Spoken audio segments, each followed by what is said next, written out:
Disclaimer: This video is for entertainment purpose, इसलिए इसे जहाँ चाहे वहाँ लें सिवाय दिल के। तुझे देखा तो ये जाना सनम, प्यार होता है दीवाना सनम, अब यहाँ से कहाँ जाए हम, तेरे बबलों में मर जाए हम। What? Hello CMs, this is your anime पगलू और आज हम लोग बात करेंगे टॉप एनिमे ग्रैनीज के बारे में। वीडियो शुरू होने से पहले बता दूं, ये कोई रैंकिंग वीडियो नहीं है। Now let's get to the video.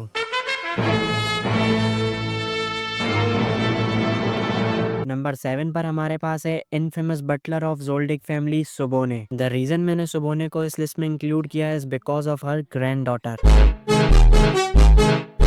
सुबोने की खास बात ये है कि she won't ride you but you can ride her. तुम कार बोलो ये कार बन जाएगी, तुम प्लेन बोलो ये प्लेन बन जाएगी, तुम बाइक बोलो ये बाइक बन जाएगी, तुम घोड़ी बोलो। सुबोने की स्ट्रेंथ का अंदाजा तुम इस बात से लगाओ कि जब इसे एनिमे में इंट्रोड्यूस किया गया था तो इसे देखकर गोटो के गोटे शार्ट हो गए थे और ये चाहे तो किलुआ को 2 मिनट में नॉकआउट कर सकती है। ऐसा मैं नहीं कह रहा, ये इसका खुद का बिलीफ है। लूमी जैसा बंदा भी इसे एक स्ट्रॉन्ग ओपोनेंट कंसीडर करता है और इसके डिवोशन की तो मैं क्या ही बात करूं। एक बार किलुआ की आलूका ने सुबोने से उसकी उंगली के नेल्स मांगे तो उसने लिटरली हंसते हंसते नेल्स निकाल कर दे दिए। लाइक समय Raina, she didn't hesitate.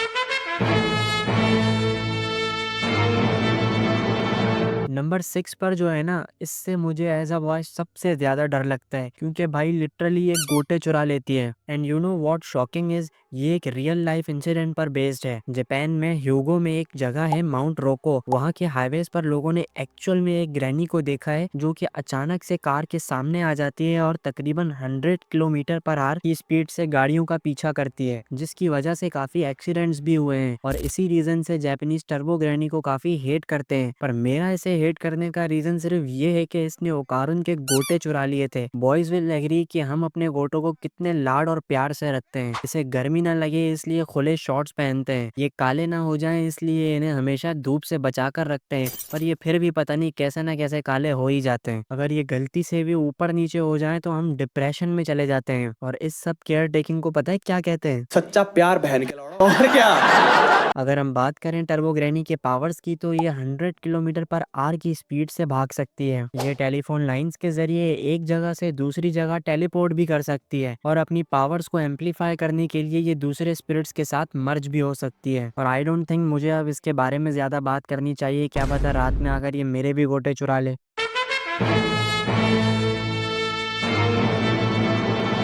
Next we have doctor Kureha from One Piece. तुम्हें पता है मैं डॉक्टर कुरेहा की बहुत ज्यादा रेस्पेक्ट करता हूँ।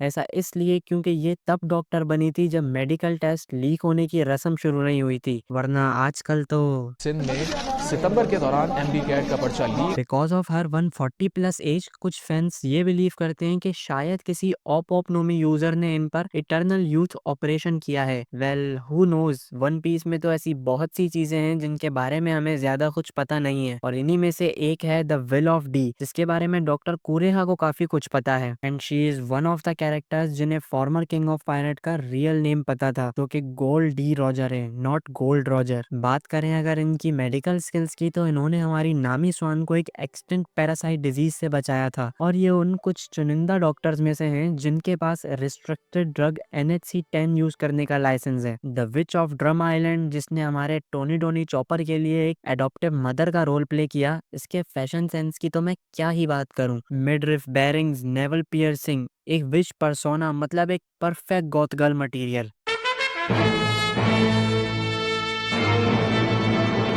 The madam of the Verdigris house. I know तुम लोगों ने इसे इस लिस्ट में एक्सपेक्ट नहीं किया होगा, बट ट्रस्ट मी, मेरे पास इसे ऐड करने के पूरे 9 रीजंस हैं। 3, 6, 9। इसकी करंट अपीयरेंस की वजह से इसे बिल्कुल भी जज मत करना। अपने प्राइम में तो ये एक प्रीमियम बिजनेस वो धंधे वाली थी, यहाँ तक के लोग इसे द मून स्पिरिट के टाइटल से जानते थे। वैसे तो ये काफी चिड़चिड़ी और गुस्सैल है, पर माओ की तरफ इसके अफेक्शन एंड केयर को देखते हुए हम ये अंदाजा लगा सकते हैं कि इसकी एक सॉफ्ट साइड भी है। पर ये फिर भी माओ से उसकी फार्मेसी स्पेस का रेंट टाइम पर वसूल कर दिए। वो क्या है कि अफेक्शन और केयर से घर नहीं चलता ना मेरे दोस्त। और मोस्ट ऑफ द फैन जैसे इस बात के लिए हेट करते हैं कि ये मामाओं को प्रोस्टिट्यूशन के लिए फोर्स करती है, बट इसमें इसकी गलती नहीं है। अगर हम मैडम की नजर से देखें तो वो अपने काम को बुरा नहीं समझती। शी बिलीव्स कोई धंधा छोटा नहीं होता और धंधे से बड़ा कोई धर्म नहीं होता। क्योंकि वो हमेशा से ही एक रेड लाइट एरिया में पली बड़ी है, इसलिए उसे इस काम से कोई शर्म भी महसूस नहीं होती। और एक बात तो मानने की है, चाहे ये कितनी ही क्रैंकी हो, if you have money you are the best person according to her.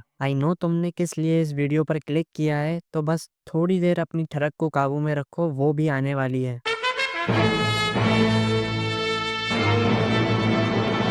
Another granny from One Piece, big mummy, big mom. तुम्हें पता है लिलिन अपनी ओल्ड एज में जाकर बिग मॉम बनी है, वरना अपनी जवानी में तो ये बिग मॉमी थी। इसके सिलेंडर फिगर और इसके शार्प फीचर्स को देखकर तो वाइट बियर्ड का भी ब्लैक बियर्ड खड़ा हो जाता था। ये जायंट जैसी दिखने वाली बुढ़िया को जब भूख लगती है तो इसे खाने के अलावा और कोई भी नहीं रोक सकता, और इसने अपने इसी हंगर अटैक की वजह से बचपन में अपनी ही मदर को खा लिया था। Mother Carmel, the adoptive mother. Big mom अगर एक साउथ इंडियन हीरो होती तो उसका इंट्रोडक्शन कुछ ऐसा होता। 6 साल की उम्र से 50 मिलियन की बाउंटी की मालकिन है वो। रॉक पायरेट्स की कोर सदस्य, अपने सोल नोमी के जरिए सोल निकालने वाली है वो, जिसे ना कोई कैनन फायर भेज सके ना कोई तलवार। ऐसी स्किन के साथ पैदा होने वाली 85 बच्चों की माँ और 43 मर्दों की बीवी है वो। हाथ में जिसके नेपोलियन, साथ में जिसके प्रोमीथियस, लेजेंडरी पायरेट कायदों से लगातार 3 दिन तक लड़ने वाली है वो। अगर वीडियो में मज़ा आ रहा है तो लाइक करो और चैनल पर न्यू हो तो सब्सक्राइब करो। और हम बढ़ते हैं उस पार्ट की तरफ जिसका तुम्हें बेसब्री से इंतज़ार था।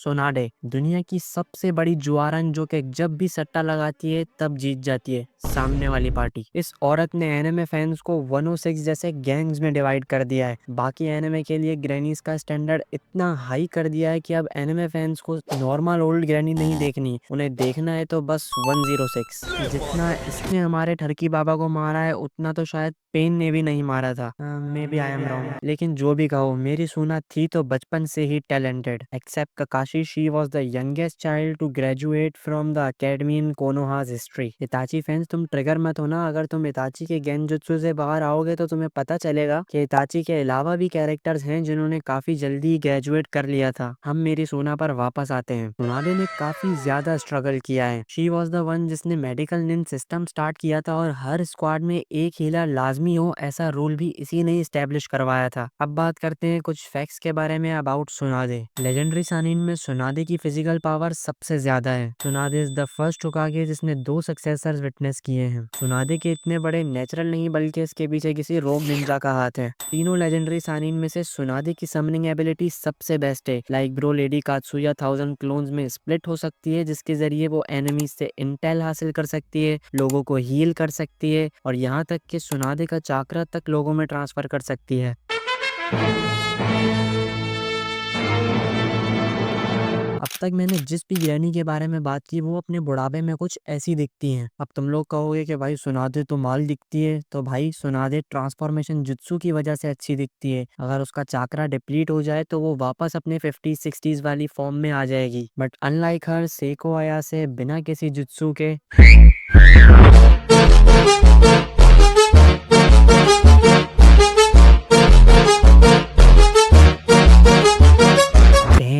आई एम रियली सॉरी सेयंस, बट सेको के आने के बाद मैं तो बदल गया हूँ। अब मुझे सोनाडे में वो चीज नजर नहीं आती जो मुझे सेको में आती है। पूछे है तू सेको में क्या देखता हूँ, तो वो ये है कि इसने ओकारुन को उसके दुख सुख का साथी वापस दिलवाया था, बस और कोई रीजन नहीं है। सिर्फ इसके इस एक एक्ट ने मुझे इसका दीवाना बना दिया है। एंड आई थिंक मुझे इस वीडियो को यहीं पर खत्म कर देना चाहिए। मैं नहीं चाहता कि तुम लोग और कमजोर हो जाओ। उम्मीद है कि तुम्हें वीडियो पसंद आई होगी। वीडियो का बेस्ट पार्ट कमेंट्स में जरूर बताना और वीडियो को शेयर करना अपने दोस्तों के साथ, क्योंकि You're such a good boy. बेवफा के जख्मों पर मरहम लगाने हम गए, मरहम की कसम मरहम न मिला, मरहम की जगह मर हम गए।